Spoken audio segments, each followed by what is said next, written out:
Arkadaşlar merhabalar. Evet, başlıyoruz.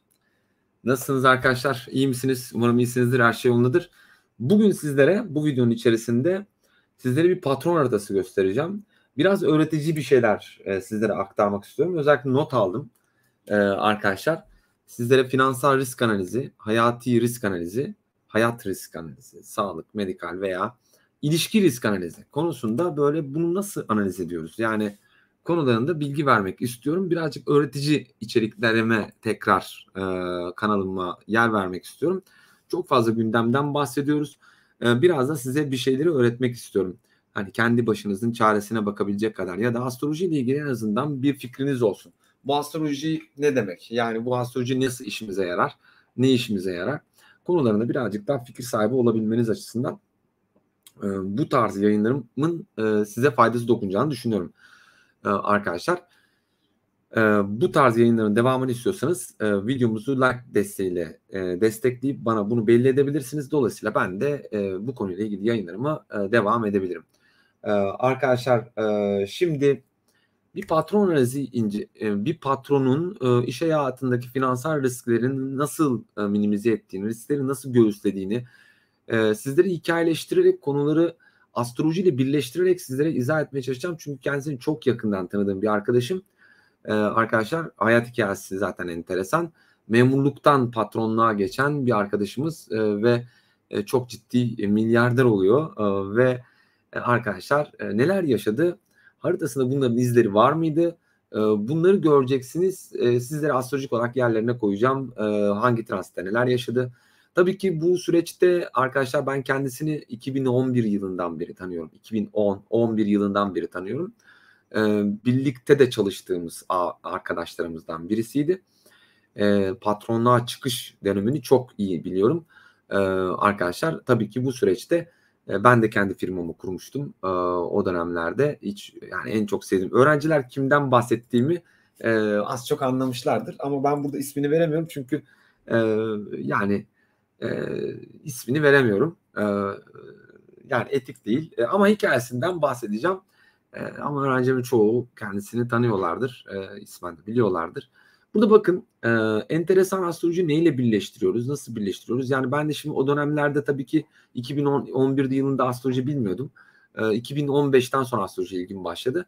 Dolayısıyla 2015, 16, 17 dönemlerinde onun haritasını incelediğimde enteresan şeyler buldum. Hatta kendisinin finansal desteğiyle ben astroloji eğitimleri almıştım o dönemler hiç unutmam. Bu noktada yani çok sevdiğim arkadaşlarımdan bir tanesidir diyeyim. Peki bu neler yaşadı, nasıl oldu, neyi nereden geldi, transit, kader nasıl işledi?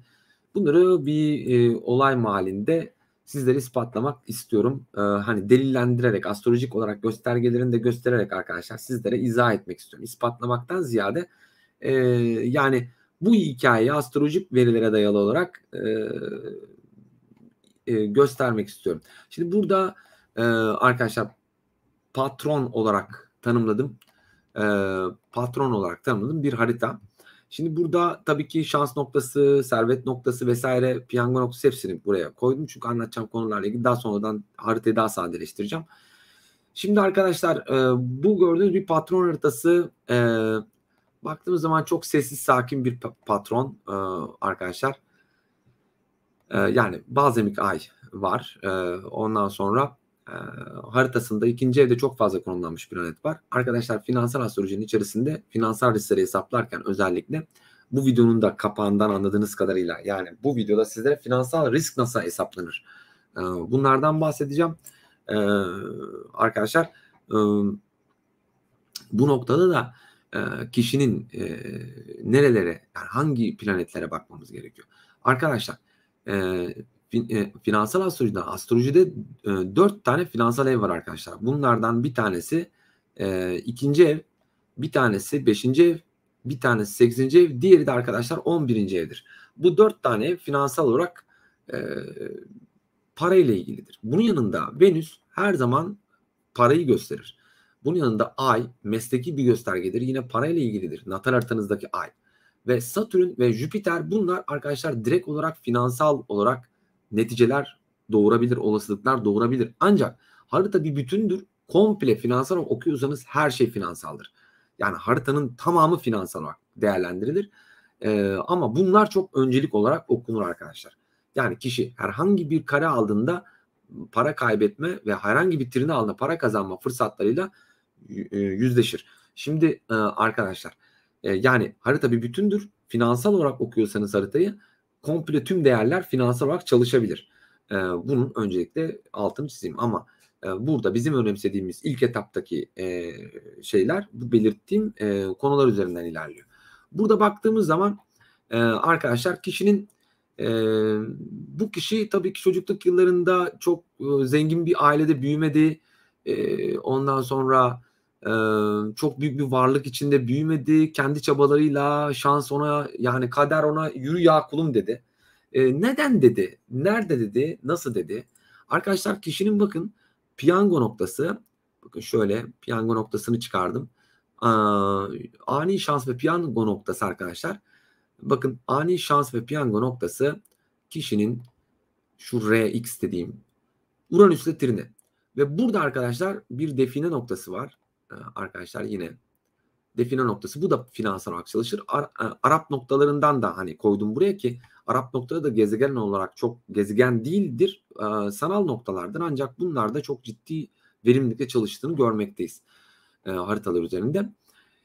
Mesela ben burada kullandığım şeyler Fortuna mesela gerçekten ve Tişe arkadaşlar Jüpiter'in kızı. Bunlar finansal olarak çok ciddi göstergelerdir. Asteroid olarak da bunları denk alıyorum. Bunun yanında da şans noktası, servet ve kazançlar noktası, şöhret ve başarı noktası vesaire gibi noktaları da piyango noktası, servet ve kazançlar noktası gibi noktaları da baz alıyorum arkadaşlar. Şimdi buralar özellikle kişinin bakın servet ve kazançlar noktası ve arkadaşlar piyango noktası Uranüs'e trine yapan bir arkadaşımız bu. Yani bu arkadaş ani fırsatlar yakalayacak hayatında, bu belli. Ancak arkadaşlar arkadaşımızın haritasında Venüs retro. Bakın en tepenin yani iktidar noktasının MC'nin yöneticisi Venüs retro pozisyonda olduğunu görmekteyiz. RX bakın burada retro olduğunu görmekteyiz. Finansal astrologlar retro gezegenleri genellikle 2. ev, 8. ev, 5. ev, 11. evde kötü olarak değerlendirirler. Bu lügatımızda böyle yani bizim evet terminolojimize göre bu kişi çok ciddi para kayıplarıyla yüzleşebilir. Peki nasıl oldu bu adam milyarder oldu bir anda? Çok ciddi bir kazanım ve servet elde etti. Çok ciddi bir fabrikanın sahibi oldu. Çok ciddi kazançlar elde etmeye başladı. Memur hayatından yani normal stabil bir aileden gelerek nasıl yani normalin bir tık bile altında olabilir. Oradan gelerek nasıl oluyor da kendi emekleriyle bir anda fırsatlarla istediğin kadar emek ver. Bu hayatın içerisinde eğer kader sana yürü ya kulum demiyorsa bir yerde olmuyor. Yani bir şey olmuyor. Yani istediğin kadar çalış bir şekilde ters gidiyor bir şey. Peki burada bu kişinin potansiyelinde retro gezegen olduğu halde nasıl oluyor da arkadaşlar bu konuyla alakalı gündemler olumlu gelişiyor ve süreçler bu şekilde bir sonuç oluyor. Şimdi retro gezegen arkadaşlar bir sürü retro gezegen türü var. Şimdi buradaki retro gezegen geriye gidiyor arkadaşlar ve ileri gidip tekrar Uranüs'e sextil yapan bir retro. Yani böyle retro hani biraz hani hareketine bakacaksınız. Retro bakın Oğlak Burcu'na geçiyor. Yani doğum anında incelediğimizde tekrar dönerek arkadaşlar Venüs Uranüs'e sextil yapmayı ilerliyor solar arktan ve arkadaşlar aynen de bu şekilde çalışıyor harita. Tabii ki arkadaşlar bu arkadaşımız hiç mi para kaybetmedi? Para kayıpları yaşadı. Çok ciddi harcamalar yaptı. Çok büyük risklere girdi. Şimdi bunu analiz ederken nasıl anlıyoruz arkadaşlar? Biz ne zaman riske girileceği noktasında mesela kendisiyle de astroloji noktasında sürekli görüştüğümüz için bilgi ve bu konuyla alakalı bilgiler ilettiğim için kendisine yani finansal danışmanlık, risk analizi veriyorum. Verdiğim arkadaşlarımdan bir tanesi bir firma sahibi ve bunun gibi arkadaşlarım var. Şimdi peki bunlara nasıl finansal risk değerlendiriyoruz? Yani Venüs retro yaptı. Yani adamın Venüs retro bu bitmiş ya. O değil. Yani onu gidiş yönüne bakmanız gerekiyor. Yani bu retro ama nasıl bir retro? Bunu değerlendirmemiz gerekiyor. Bakın haritanın en tepe noktası gel git yapıyor yani, tamam mı arkadaşlar? Bu hayat demek ki bunun iki level var. Yani bir geri giden bir hayatı olacak ilk doğduğu günlerde. 25-30'lu yaşlardan sonra bu Venüs tekrar düze geçtiğinde arkadaşlar çok ciddi bir kazanç elde ediyor. Ve arkadaşlar piyango noktası var. Bu arkadaşımız da piyangoda çıktı. Onu söyleyeyim. Zaten çok ciddi bir servet elde edince kendisinin arkasından işte define mi buldu falan diye de hikayeler türetiliyor. Hayır, sadece yani normal bir piyango çıktığı döneminde ama bu parayı tabii ki gidip de çarçur etmedi. Düzgün bir şekilde değerlendirdi. Ondan sonra güzel yatırımlar yaptı. Üstüne o dönemlerde çok önemli iş girişimleri yaptı ve çok başarılı oldu. Bu konuyla alakalı diyebilirim. Peki bunu progres haritasında Venüs düze geçtiğinde, bakın natal haritasında Venüs'ü retro. Ancak arkadaşlar en tepe noktayı çok tehlikeli bir retro. Ama bakın haritanın en tepe noktasında arkadaşlar Satürn var. Satürn vaat ediyor. Haritanızda eğer bir şey vaat edilmiyorsa ama onu başarmanız biraz zor. Yani kadersel olarak hak edişi var. Şimdi burada nasıl? Mesela Satürn haritanın en tepe noktasında ve yücelim pozisyonunda duruyor. Evet, yöneticisi baktığımızda retro, ancak yücelim yöneticisi en tepe noktada ve patronluk vaat ediyor. Bu noktada yani burada arkadaşlar Venüs'ün, bakın bu arkadaşımızın hayatında progres haritada arkadaşlar şu anda bakın Venüs'ü düz konumda. Tamam mı arkadaşlar? Venüs'ü düz konumda. Yani progres haritasında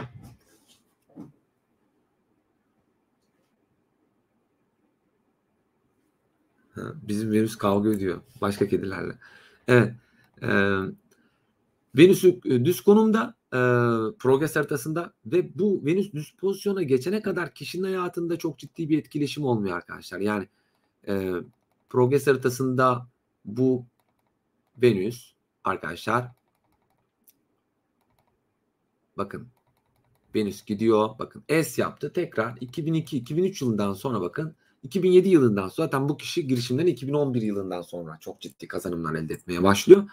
Bakın Venüs düz geçiyor. Yani düze geçiyor tekrar. Tabii ki burada her şey bir anda olmuyor. Devam ediyor. Bakın Venüs Gat'la kavuşumda arkadaşlar. Yani Gat kavuşumundan tekrar gitti, geri geldi Merkür'le birlikte ve bakın Venüs düze geçti. Bakın tekrar Kova burcuna girecek. Bakın şu anda mesela bu arkadaşımız çok ciddi bir servet daha, yani zaten şu an çok büyük bir servetin sahibi. Çok ciddi büyük bir fabrikanın, uluslararası ithalat yapan, ihracat yapan bir fabrikanın sahibi. Bu noktada kendisi dijital konuda, aynı zamanda Venüs Kova tam da onu öyle çalıştırıyor. Çok ciddi başka bir servet daha elde edecek. Yani bir daha servet elde edecek. Yani daha da kazanmaya devam edecek. Yani progres haritasında, çünkü Venüs'ü Uranüs'e, Trine doğru gidiyor ve bu yani daha 4-5 yıl falan çok ciddi kazanımlar elde edecek diyebilirim. Çünkü Venüs vaat ediyor. Bakın şimdi burada normal olarak yani gidiş boyutuna bakmanız gerekiyor. Yani Venüs retro yapıyor ama nereye retro yapıyor? Tamam, evet, doğru. Terminoloji olarak Venüs'ün retro yapması natal haritada bir sıkıntıdır. İkinci evde özellikle en tepe noktanın göstergesi, ama Uranüs'le sekstil açı yapması, çalışarak ona bir gayretle çok ciddi bir servetin gelebileceğini de gösteriyor arkadaşlar. Yani burada enteresan bir şekilde, evet, bakın Venüs Kova'da bir de. Yani natal haritasında Venüs Kova'da. Yani bu kişi gerçekten dijital pazarlama ile ilgili bir de özellikle. Özellikle arkadaşlar servetinin %70'ini pandemi sürecinde elde etmiştir diyebilirim. Yani çok ciddi karlar elde etti pandemi sürecinde. Çünkü o dönemde biliyorsunuz dijital pazar çok ciddi canlandı. Ve o daha önceden bu konuyla alakalı pozisyonlar aldığı için o pozisyonlarda zaten o bir köşeyi tuttuğu için çok ciddi özellikle ihracat boyutunda çok ciddi rekorlar kırdı diyebilirim. Özellikle mobilya sektöründe. Peki burada arkadaşlar bunun sebebi, yani kendisinin dijital pazarla ilgileniyor olması, işte Venüs Kova. Ondan sonra evet, en tepe yönetiyor ama Satürn yücelimde ve kişiye patronluk vaat ediyor. Şimdi haritanın tepesinde ne var? Arkadaşlar Satürn, bakın. Ve bakın Satürn Plüto'ya gidiyor. Meslek değişimi verecek. Bu adam hayatında bir yerde meslek değişikliği yapacak belli. Ve gerçekten de meslek değiştiriyor, biliyor musunuz? Normalde arkadaşlar bu öğretmen. Öğretmen bir arkadaşımız. Yani memur. Ondan sonra ama görevinden istifa ediyor ve ondan sonra meslek değiştiriyor ve patron oluyor. Bakın Satürn burada yer değiştiriyor. Plüto'ya doğru gittiği için meslek değişimi veriyor arkadaşlar. Astrolojik olarak sembolleri biraz anlayan arkadaşlarımız ne demek istediğimi anladı. Satürn yani Plüto'ya doğru gittiği için. Yani natal haritasında bu konuyla ilgili vaat var. Bu vaadi gerek progres harita gerek solar ark harita ondan sonra bunu gerçekleştirecek bunun hayatında bu süreçte. Ve arkadaşlar enteresan, dediğim gibi Satürn Kova burcuna girdiğinde, pandemi süreci başladığında, Jüpiter'le Kova burcunda Satürn buluştuğunda bu kişi çok ciddi, inanılmaz bir buna fayda verdi. Yani pandemi konusu buna çok yaramıştı yani ondan sonra. Ve o süreçte yani mesleği bıraktı yani. Hani dedi ki ben dedi artık bu işi yürüteceğim çünkü işi kontrol edemiyor. Peki o sürece giderken neler yaşadı? Ben ona sık sık bu konuyla alakalı finansal destek, hani finansal astroloji konusunda risk analizi desteği veriyordum. Peki bunu neler yaşadı? Bunlardan size bahsetmek istiyorum. Haritayı biraz daha sadeleştireceğim arkadaşlar. Haritayı birazcık daha sadeleştireceğim. Evet, sadeleştiriyorum. Bakın aslında normal harita bu. Ben şu anda transit analiz alacağım. Bakın arkadaşlar, transit analiz alacağım. 2019 itibariyle 10 yıllık önümde Satürn, sadece arkadaşlar risk analizi yaparken ben Güneş, Mars bunlara bakmıyorum. Yani bunlar küçük riskler. Ben küçük riskler, yani bu tarz patron kişilere küçük risklerle korkutmanın bir anlamı yok. Ben bu tarz insanlara daha büyük risklerle ilgili uyarılar veriyorum. Yani çünkü yani ben bu adama yani Venüs karesi yaptığında uyarmamın bir anlamı yok. Zaten adam her gün para harcıyor. Yani çok ciddi riskler altında. Biz finansal astrolojide 2 tane gezegen var. Çok önemli. Jüpiter arttıran şey ve Satürn'de azaltan ve baskılayan nokta. Bu ikisi özellikle kare, trineleri, sekstilleri, bunlar kişiye çok ciddi finansal fırsatlar ve riskler sunar.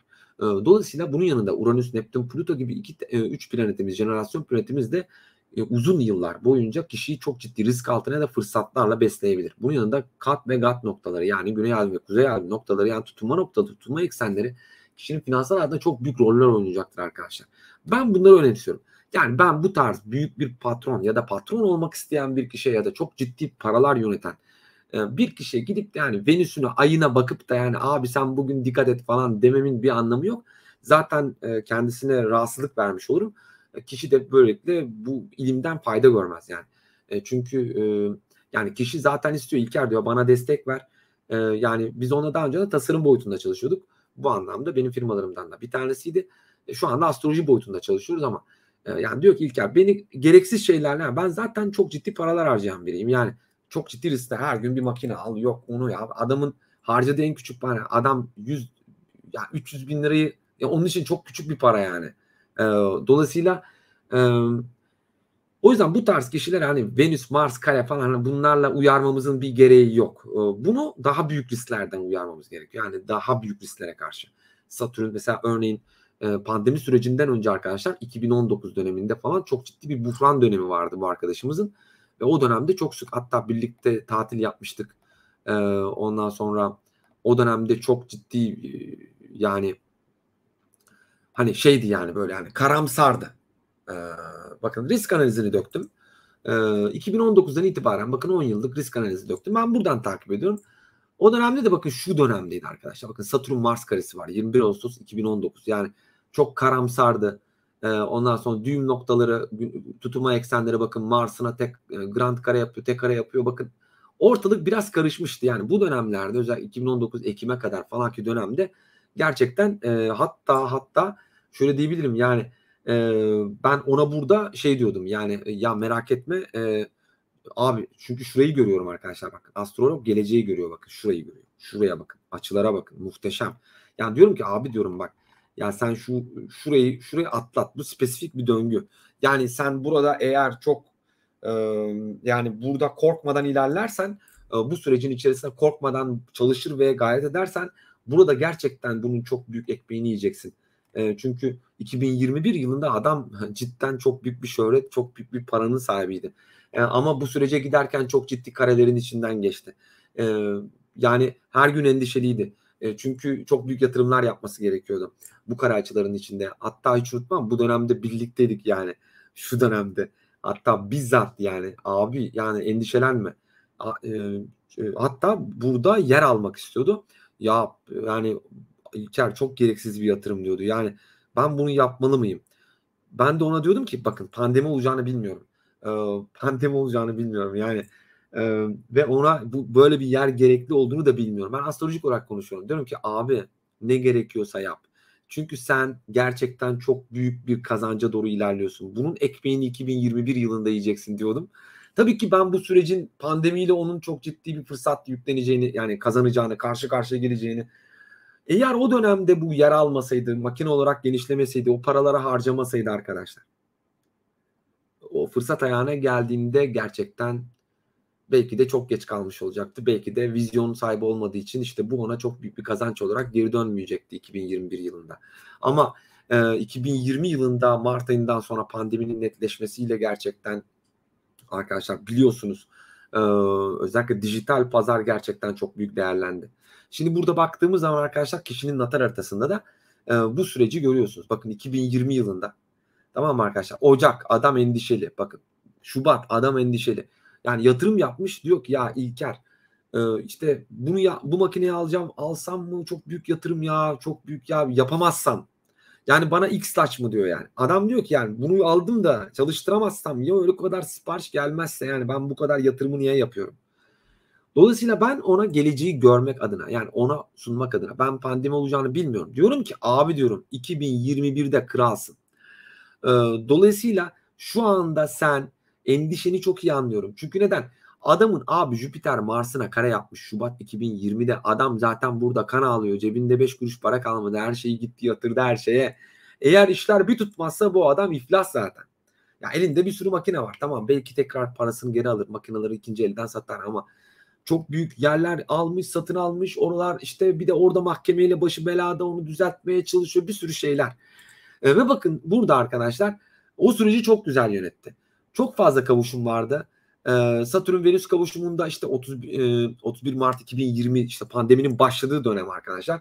Burada arkadaşlar işte işler cavlamaya başladı. Yani çok ciddi yukarı doğru ivme başlamaya başladı. İşte buradan sonra Satürn-Venüs kavuşumuyla çok ciddi yatırımlar yaptı arkadaşlar.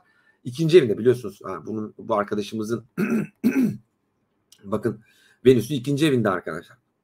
Satürn Kova burcunda ve Jüpiter de Kova burcunda, hepsi birden kavuşum yapıyor. Yani bir tek de değil. Yani o dönemde arkadaşlar hani tek bir durum da değil yani, tamam mı? Bakın burada Jüpiter Satürn bakın ondan sonra Jüpiter de şurada kavuşum yapıyor. Bir dakika, Jüpiter bulamadım da. Jüpiter şans noktası. Jüpiter Satürn Venüs kavuşumu var. Satürn Venüs kavuşumu var. Jüpiter Satürn karesi var. Yani bu dönemde çok büyük yatırımlar yaptı. Evet arkadaşlar çok korkunçtu. Yani hani ben bile korkuyordum yani. Hani çünkü onu yanlış yönlendirmekten dolayı. Ama ben ona hep şunu söyledim. Bir astrolog olarak. Abi 2021'de kralsın. Gözünü seveyim. Rahat ol. Şu anda zaten sen sıkıntıda gideceksin. Yani seni şu an kimse kurtaramaz. Yani sen zaten sıkıntı çekeceksin. Velev ki böyle sıkıntı çek. En azından büyürsün. Bu şekilde yönlendirerek bu arkadaşımızı yani o ateşin içine girdi arkadaşlar. Evet. Çok büyük risk değil mi? Mesela çok büyük risk değil mi? Ondan sonra çünkü elindeki avucundaki her şeyi yatırdı. Ekstra bankalardan bir sürü kredi çekerek hani yatırımlarını büyütmeye çalıştı. Ve bunun hiçbir garantisi yok. Yani şöyle söyleyeyim, yani biliyorsun ticaret yapan insanlar hiçbir garantisi yok arkadaşım. Yani geleceğin garantisi yok. Yani yaptın da tutmayabilir yani, tamam mı? Ve arkadaşlar birden pandemi patladı. Ve pandemi sürecinde bu arkadaşımız o yaptığı yatırımı diyor ki keşke daha fazla yapsaydım. Çünkü ve işte o zaman anladı. Yani tabii ki daha önceden de biliyor, astrolojiyi biliyor. Hatta benim diyorum bakın ilk astroloji başlamamdaki süreçte benim eğitimimi bile karşılamış adam ya. Yani benim o zamanlar hani böyle astroloji kampına gideceğim çok pahalı, onu yapacağım çok pahalı. Ondan sonra hani o dönemlerde ben birazcık maddi sıkıntı çekiyordum. Ondan sonra firmamdan birkaç tanesi çok ciddi sıkıntılar yaşamıştı. Dolayısıyla da bu bana da yansımıştı. Hani astroloji benim için çok lükstü. O dönemde bu arkadaşım, yani ben amatörken onun haritasına bakıyordum yani. Ve ya diyordu ki İlker git şunu düzgün öğren. Yani çok faydalı bir şey olabilir, bu bizim işimize yarayabilir diye. Hatta beni finanse ediyordu yani bu noktada. Beni astroloji kampına gönderiyordu, astroloji eğitimlerine sokuyordu. Ben yani ona bunu hep anlatıyordum. Onun haritası üzerinden çok şey öğrendim ben. Yani finansal astroloji ben onun haritasından öğrendim diyebilirim yani. Tabii ki başka arkadaşlarım da var bu konuyla alakalı ilişkili çalıştığımız dirsek temasında. Şu anda yeni başlayacağımız arkadaşımız var. Yusuf abimiz İsveç'te hatta. Kendisine buradan selamlıyorum. Yani o da mesela pizza zincirlerine sahip ve o konuyu nasıl geliştirebiliriz bu konuyla alakalı. Yine yabancı arkadaşları var. Onları da bizimle iletişime geçiriyor. Yani burada arkadaşlar astrolog çok enteresan, fantastik bir adamdır. Yani sizin realitede gördüğünüz şeyleri size söylemiyor. Yani realitede gördüğün zaten realitede görüyorsun yani, tamam mı? Göremediğini söylüyor. Yani buzdağının görünmeyen yerlerini söylüyor. Sana diyor ki abi sen bu riske gireceksin de yani değer mi? Yani önünde bodoslama kareler var. Her tarafın bitmiş. Döngün gelmiş. Neptün'e sürükleniyorsun. Mesela en büyük krizlerden bir tanesi Satürn Neptün kareleri. Bu arada ben mouse'umu en büyük risklerden bir tanesi arkadaşlar Satürn Neptün karesidir. Mesela finansal risk olarak gerçekten kişiyi çok ciddi bir riske o dönemde sokarsanız adamı iflasa sürüklersiniz. Şimdi ben de bu konuyla alakalı yani teknik olarak donanıma sahip olduğum için kişi ne zaman riske girmeli bunları şey yapıyorum. Yani diyorum ki ya diyorum mesela örnek Satürn şu anda Balık burcunda gidiyor. Mesela şu anda bu arkadaşımızın haritasında bir risk var arkadaşlar.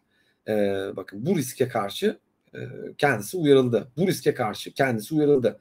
Çünkü arkadaşlar Satürn bu noktada gittiği dönemde arkadaşlar e, tabii ki adam burada zaten tahtını kurdu yani krallığını ilan etti ama bu bitmek de demek değil. Bu sadece o risklere karşı o dönemlerde çok ciddi yatırımlar yapmadı. Çünkü Satürn Balık burcunda giderken onun Uranüs'üne ve Neptün'e kare yapacak.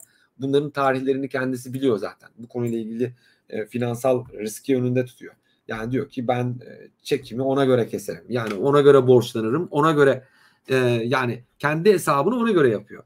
Bu konuyla alakalı da riskini yönetiyor arkadaşlar. Yani böylelikle Titanic gibi düşün. Yani bu tarz insanlar Titanic gibidir yani. Manevra kabiliyetleri çok fazla yok. Çünkü neden? Arkadaşım bu adam Titanic gibi gemiyi yönetiyor. Öyle senin benim gibi değil ki adam 2 dakika balıkçı teknesi gibi direksiyonu çevirince gemi dönmüyor yani.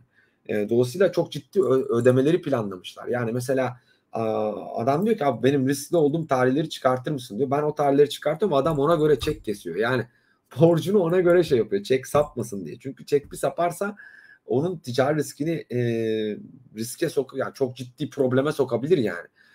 Çünkü bunun kestiği bunlar çükle konuşuyor arkadaşım ya.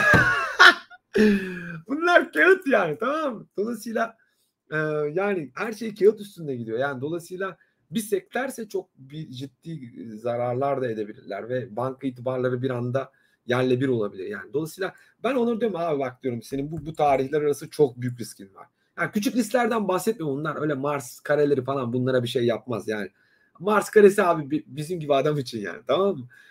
Dolayısıyla hani bu tarz kişiler böyle Mars karesinde para kaybeder. Mutlaka kaybeder. Yani de adam onu tınlamıyor zaten. Adam diyor ben ticari itibarımı kaybetmeyeyim. Bakın Satürn Neptün karesi ticari itibarı sarsar arkadaşlar.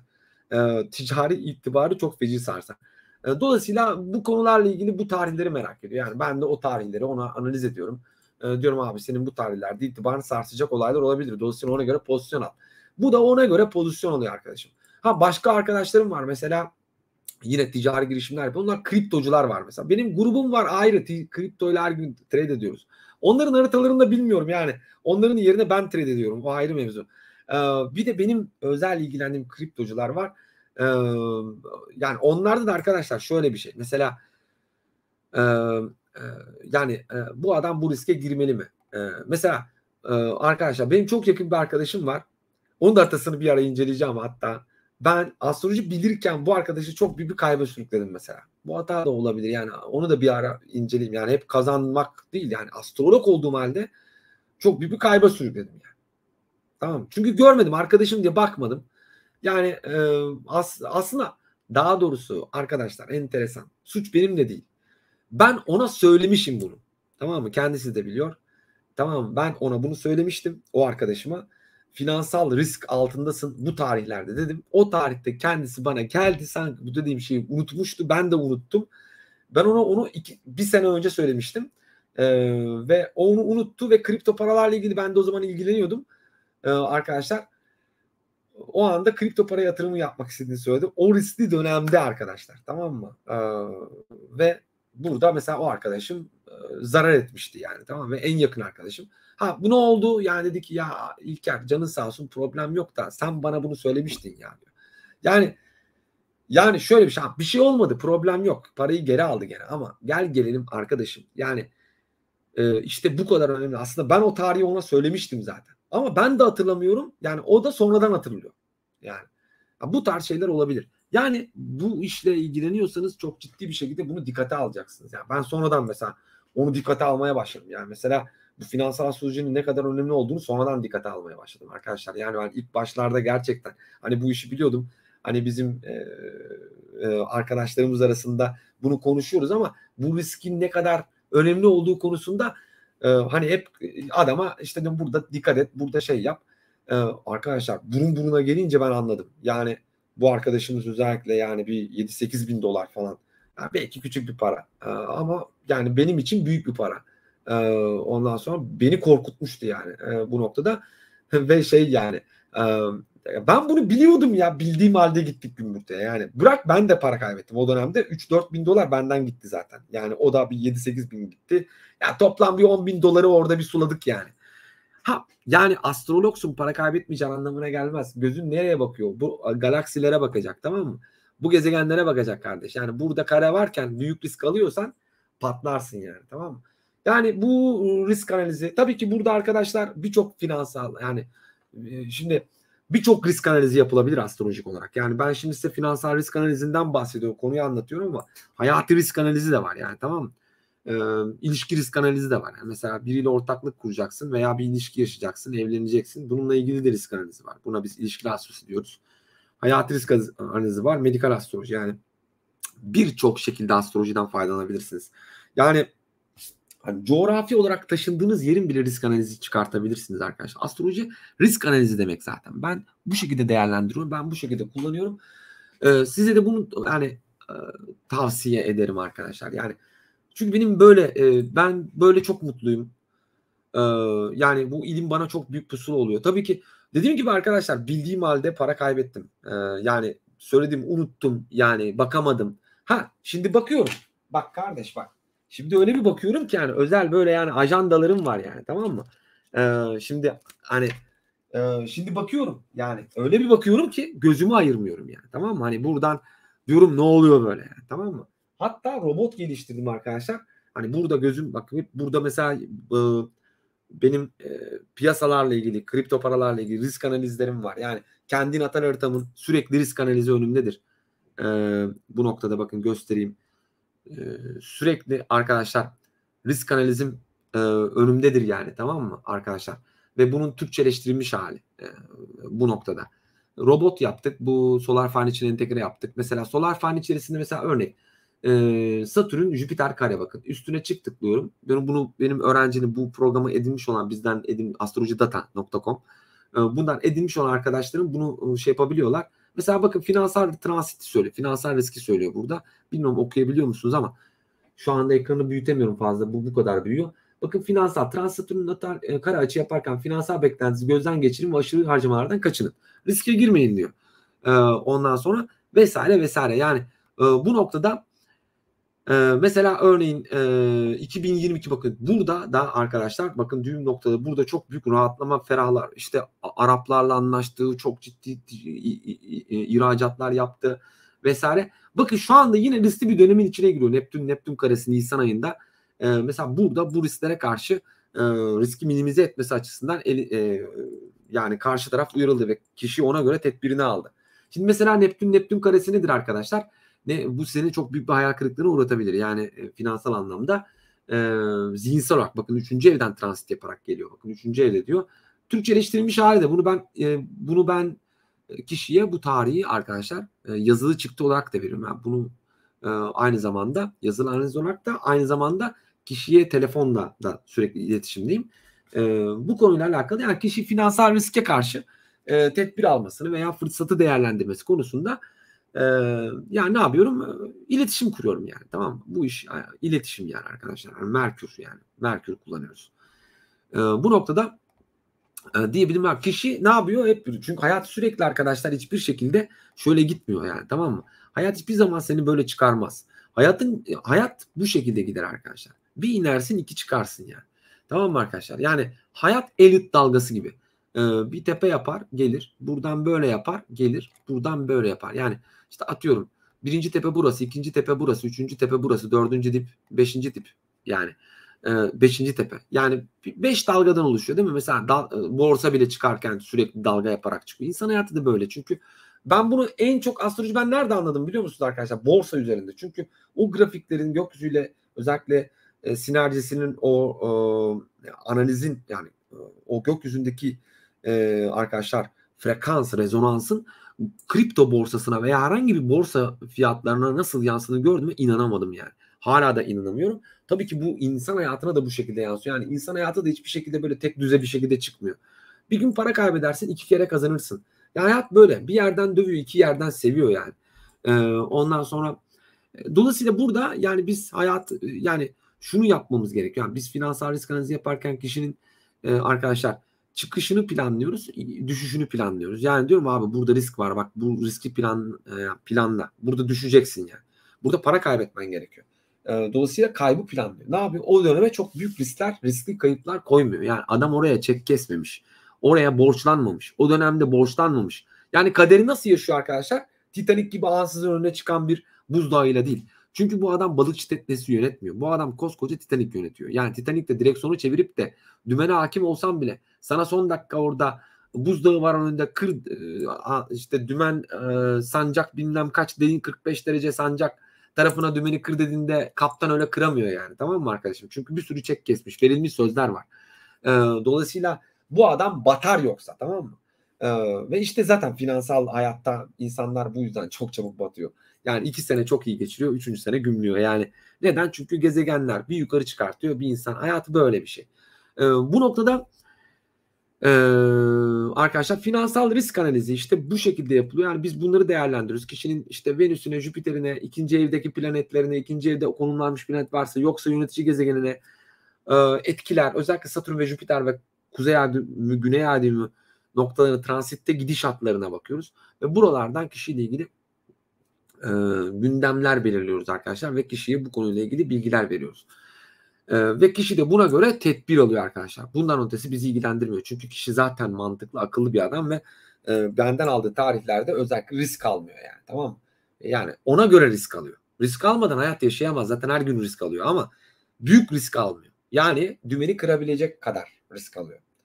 Ve onunla da gerçekten yüzleşiyor. Orada geldiğinde gerçekten beni arıyor, diyor yani abi vallahi para kaybettik. Yani evet, para gitti.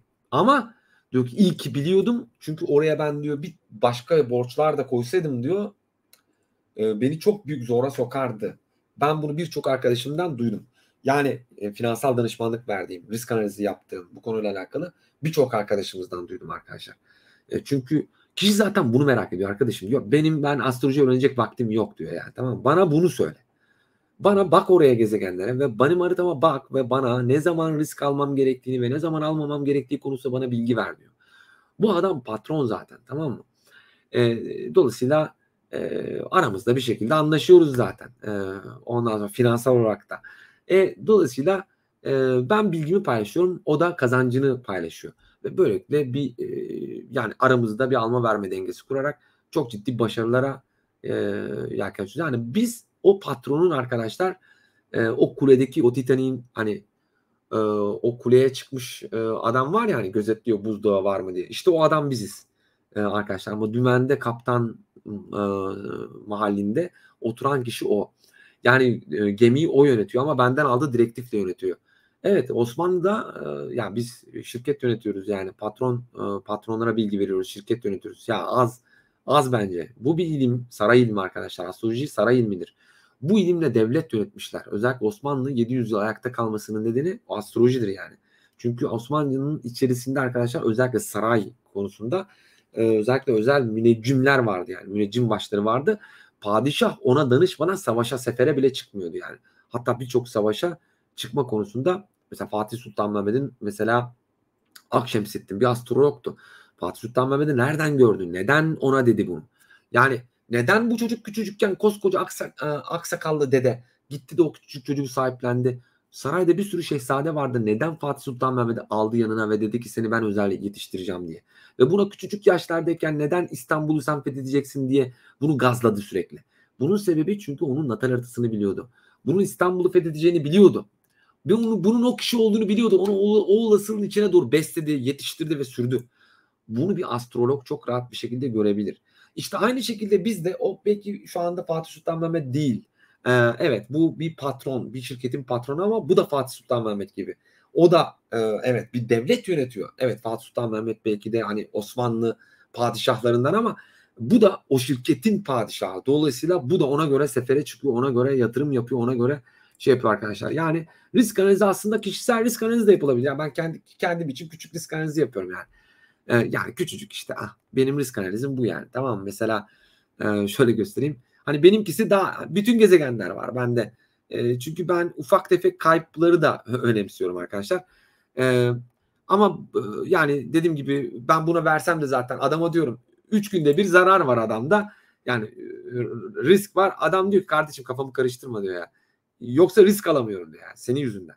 Bu yüzden de ben ona daha sadeleştirilmiş veriyorum yani bu tarz yatırım uzmanları yani bu tarz yatırımla ilgilenen kişiler yani zaten küçük riskleri bana sormuyor. Bana büyük riskleri söylüyor. Çünkü yani büyük şeyleri söyle. Çünkü İlker diyor bak ben direksiyonu bir buraya kıramam diyor yani tamam mı? Benim gemi böyle gidiyor diyor. Tamam mı? Benim gemi böyle gidiyor. Bana 2 yıl önceden söyleyeceksin diyor bana. 2 yıl önceden. Söyleyeceksin ki ben oraya göre diyeyim ki bu sene ben abi Nadas'a çekileyim. Büyük borca girmeyeyim yani. Anlatabiliyor muyum? Bu kafada yani tamam mı? Tabii bu kafada olunca benimle de aynı kafada olmuş oluyor. Dolayısıyla ona verdiğim bilgi onun işine yarıyor yani. Ve benim ona verdiğim bilgi paha biçilmez oluyor. Paha biçilmez oluyor yani. Bir astrologdan şu anda gidip parayla bile bu bilgileri almanız mümkün değil. Çok zor. Finansal astrolog kaç kişi var zaten? Piyasada finansal astrolog olarak gezinen çoğu zaten finansal astrolog değil arkadaşlar. Yani hani yok eğer finansal astrologlarsa YouTube kanallarında biraz bilgi açıklasınlar da e, size bir şeyler öğretsinler yani tamam mı? Yani sandığınız birçok finansal astrolojinin yani finansal astroloğun ben finansal astrolog olduğunu düşünmüyorum. Yani onu söyleyeyim. YouTube'da özel. YouTube'da herkes astrolog zaten. Önüne çıkar. Bu konuyla ilgili ben eğitimlerimde bu konuyu çok ciddi bir şekilde uygulama olarak masaya yatırıyorum. Arkadaşlar özellikle bizim öğrencilerimizi bu konuyla ilgili çok iyi yetiştirdiğimi düşünüyorum. Bir sürü uygulama yapıyoruz yani. Onlara ne uygulamalar yapıyoruz yani. Bir ders bende 5 saat sürüyor arkadaşlar. Ben öğrencilerimi çok yetiştirdiğime kefilim. Ama arkadaşlar gerçekten yani bu YouTube sosyal medyada size para ile ilgili yok işte şu çıkacak bu dikkatli olun. Astroloğum diye geçirenlerin çoğu zaten sakattı. Yani sizi daha büyük riske sokabilir arkadaşlar. Bunu belirteyim. Evet tabii astroloji kullanarak arkadaşlar birçok şekilde değerlendirebilirsiniz. Dediğim gibi yani burada sağlık riskini, hayati riski mesela kazalarla ilgili. Mesela bir danışanım vardı. Ben ona dedim ki mesela eğer bu video güzel bir like gelirse beğendiyseniz bunu size kazalar astrolojisiyle ilgili mesela kaza riski. Bir danışanıma mesela ben dedim bunu yapma. Yaptı. Bedelini hayatıyla ödedi. Allah rahmet eylesin. Bu tarz danışanlarım var. Peki nasıl anladım bunu? Eşi beni aradı. Ve kayıtlar ortada. Eşi de kayıtları izledi çünkü. Sen uyardın diyor ama bu yapma dediğin şeyi yaptı bu kişi. Motora bindi diyor. O motorla diyor. Ama diyor ben ona şehir dışına çıkma demişim. O şehir içinde. Ya kardeşim ben onun coğrafyasını bilemem ki. Ben o gün ona motora binme dedim.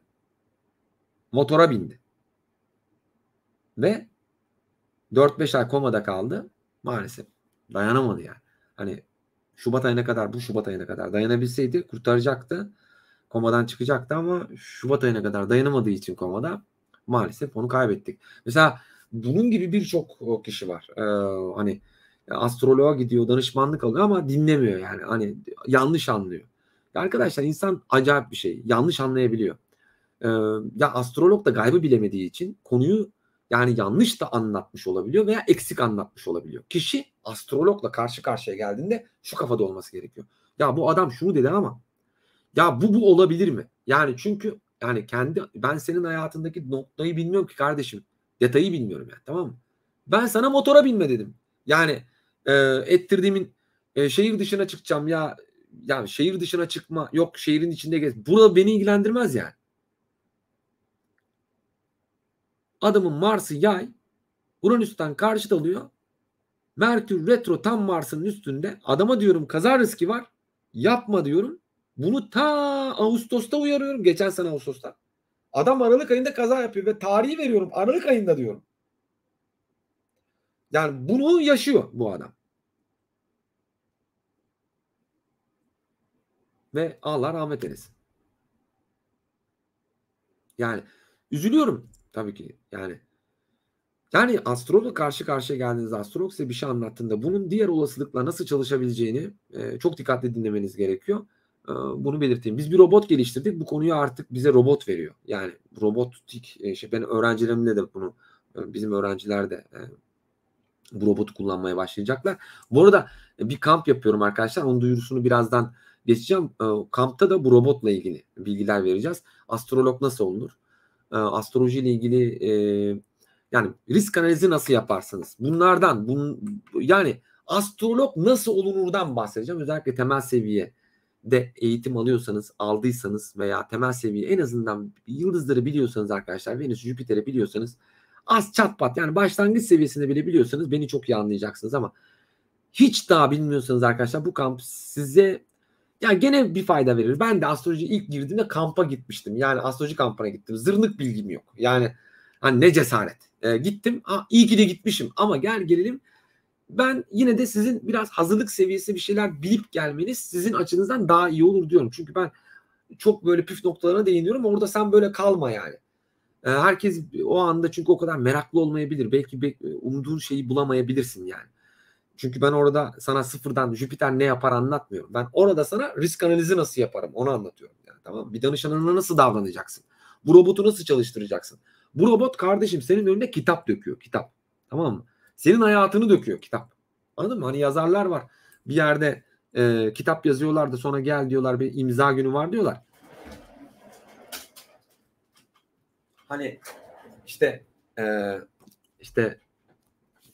kitap var gelin imzalayacağım. Ben yakında size kitabınızı yazacağım. Tamam sizin kitabınız olacak. Bu kitap sadece sizin olacak tamam mı? Bakma bu astroloji kitabı önemli değil. Basmaya bile değmez. Her taraf astroloji kitabı önemli değil. Bunu benim robotum okudu zaten. Bu bilgilerin hepsi zaten robotumda var. Biz arkadaşlar yapay zeka kütüphanesi aldık.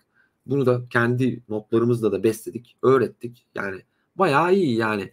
Buradan aldığımız verileri bunu da gittik SolarFire'ın içine entegre ettik. Bayağı memnun olduğumuz bir sonuç ortaya doğdu.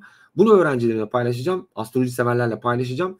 Bu kamp üzerinde gelmek isteyen varsa arkadaşlar kampta ayrıntılı bilgiler olacak. Yani bu birazdan başlayacak hani duyuru. Onu izlerseniz size bilgi veriyor olacak. Eğer astroloji konusunda meraklıysanız, bu ilmi kullanacaksanız, eğer astrolog olmak istiyorsanız, püf noktanı öğrenmek istiyorsanız, bunu daha hızlı ve pratik bir şekilde yapmak istiyorsanız arkadaşlar, yani biz şipşakçıyız. Hemen böyle pırt diye sonuca gitmemiz lazım. Çünkü neden? Bir danışanına yani o anda benim mesela 20 tane danışanım var yani tamam mı ilgilendiğim. Hızlı bir şekilde sonuca gitmem lazım. Peki nasıl gideceksin? Çok pratik olmanız gerekiyor.